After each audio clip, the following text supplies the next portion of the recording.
So here's downtown Ogden, Utah, and this is the old Union Station. It's a beautiful train station they built probably about 100 years ago, I'm guessing. I'm guessing it's about 100 years old. And it's been basically converted now to like a bunch of art galleries. They're like small art museums. There's like a railroad museum, a cowboy museum. I think they have an antique car museum. They also have some old locomotives in different areas. So it's basically just been converted into like art galleries and small art museums on the inside of this building. But this is the old Union Station, the old train station. And I'll show you the new train station in just a minute. I'll take you over there. So there's the Union Station that we just came from. So now we're walking on 25th Street. So these are all like old shops that have been renovated. And this is like 2-block stretch.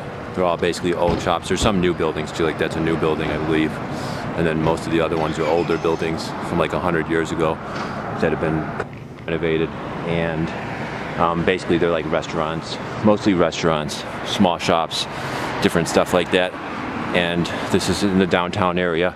And you can see the mountains in the background. The mountains are 2 miles from here. A lot of beautiful old brick buildings, really nice old brick architecture from about 100 years ago. And then I'll show you the mountains in just a second.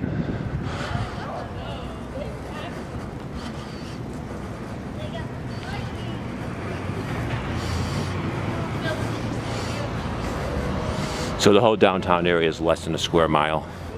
It's probably 6 blocks by 4 blocks. So it's way less than a square mile. And I'll just zoom in. So basically the hiking trails are exactly 2 miles from here.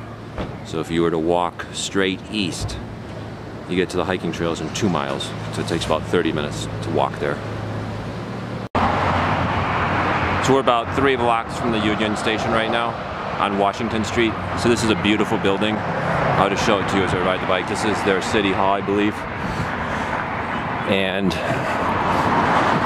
yeah, it's a beautiful building. It's like, I think it was built about 100 years ago. But it's a really nice old brick building. I think that's Art Deco. Yeah, I think that's the style called Art Deco. I think it's one of the beautiful brick buildings. Not sure if it's turning out. Yeah, it's actually turning out pretty good. And that's the Egyptian Theater across the street. I don't have. So that's like a beautiful theater. Approximately, I think pretty much all these old buildings are about 100 years old. They might even be older than that because this town was a railroad town. And I think that was like in the late 1800s, I believe.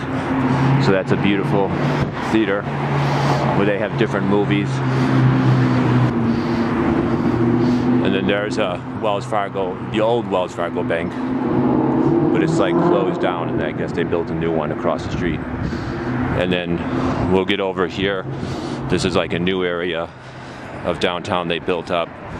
They probably tore down old buildings and they built this new stuff. I'll show it to you in just a minute. This is 2 blocks north of 25th Street. So this now is 2 blocks north. This is all brand new. Everything in here is brand new. This is all modern. So you can tell the buildings aren't as nice looking. There's a lot of fun stuff to do in this area as well. This is like several blocks away from 25th Street and the Union Station. It's like probably 3 or 4 blocks away, right off Washington Street.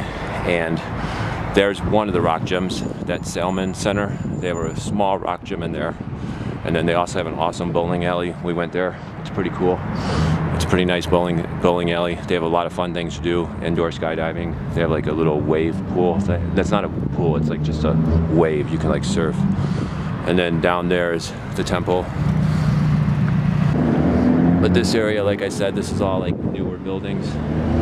And obviously you can tell by the architecture, it's decent, but it's just not as beautiful as the old brick buildings, which are much more beautiful.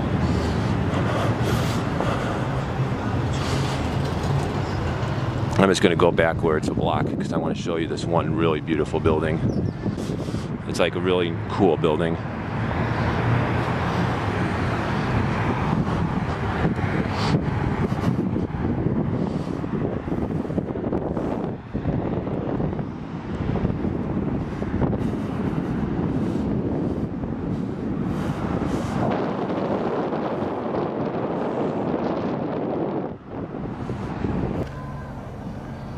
So here's the front runner train platform, and the reason there's nobody here is it's Sunday, and Sunday the train shuts down, so there's no rail service on Sunday. Normally there'd be like 20-30 people all walking around here, but there's no train service at all Sunday. But Monday through Friday and Saturday too, basically the trains run every hour from like 6 in the morning all the way to like 12 at night. And then on the weekdays they run even better, because there's like 2 times where during rush hour where they run every 30 minutes. I'll show it to you real quick right here.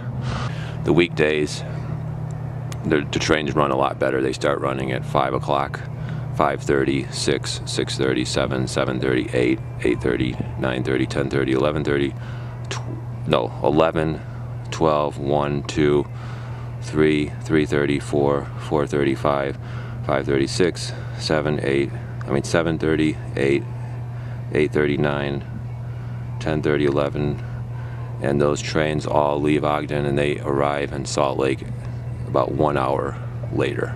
But the trains are pretty good actually. You know, this is a train schedule that you normally would see like in Los Angeles or Chicago. So their rail system here is really, really good. It's basically just like a commuter train in Chicago or just like a commuter train in LA, where the trains run every 30 minutes to every hour. Whereas one of the things we hated about Seattle is they have a commuter rail in Seattle from Tacoma to Everett, and we were planning on living in Tacoma or Everett. Me and my husband were planning on living in Tacoma or Everett, and one of the problems was in the Seattle areas, I don't know what it is about the radical leftist areas. I don't know what the hell their problem is, but it's like they only run the trains like once. They only run the trains like 5 times a day, and they're like only during rush hour. And it's like if you miss the last train like at 6:30, then you're just screwed. You just ain't getting home. Or you gotta take the bus, and the bus is like an hour and a half or something like that. That's basically how it is in Seattle. Their train in Seattle from Everett to Seattle to Tacoma, they literally only run like 3 trains during the morning rush hour and like 3 trains during the evening rush hour. It's just ridiculous, and you just can't basically get a job like that. You basically can't use the train because it's not convenient at all. And then you gotta take buses, and buses are terrible. Buses are just horrendous because they take too long. Like here in Utah, you can get to Layton on this train in like 30 minutes, but if you take the bus, it takes an hour. It's like double. The bus to Salt Lake City, it takes 2 hours. It takes 2 hours, folks. It takes 2 hours on the bus to get to Salt Lake City, but you take a train, it's less than an hour. It's like 55 minutes on the train. So you gotta have rail service that works. Because if you don't have rail service that works and you're forced to take buses, then it just sucks. It just totally sucks. Buses are only good if the distance is less than 5 miles. That's the reality. Buses are only good if the distance is less than 5 miles. If you want to go a distance of 20, 30, 40 miles, you got to have a commuter rail service that runs like every 30 minutes to an hour, or you're just not going to get around very easily. And you're going to have to either A, buy a car, pay a ton of money for a car, like thousands and thousands of dollars every year for a car, payments, insurance, all that bullshit, or you're going to have to take buses that are slow as hell, and you're just going to be stuck, you know, for hours and hours every day, taking multiple buses to get where you need to go. So it's really important to have a good rail service, and there's only a few cities in America that are like that. Probably New York, parts of LA, you know, Chicago. Chicago's got an excellent commuter rail service, and then here it's actually pretty good as well. And here, unlike Chicago and unlike New York, we're right next to the mountains. And there's a ski resort right at the top of that mountain right there. That's Mount Ogden. And they have a ski resort right at the top of that mountain. And I'm gonna go skiing tomorrow, so I'll let you see how it is. But I mean, the quality of life here is just totally awesome.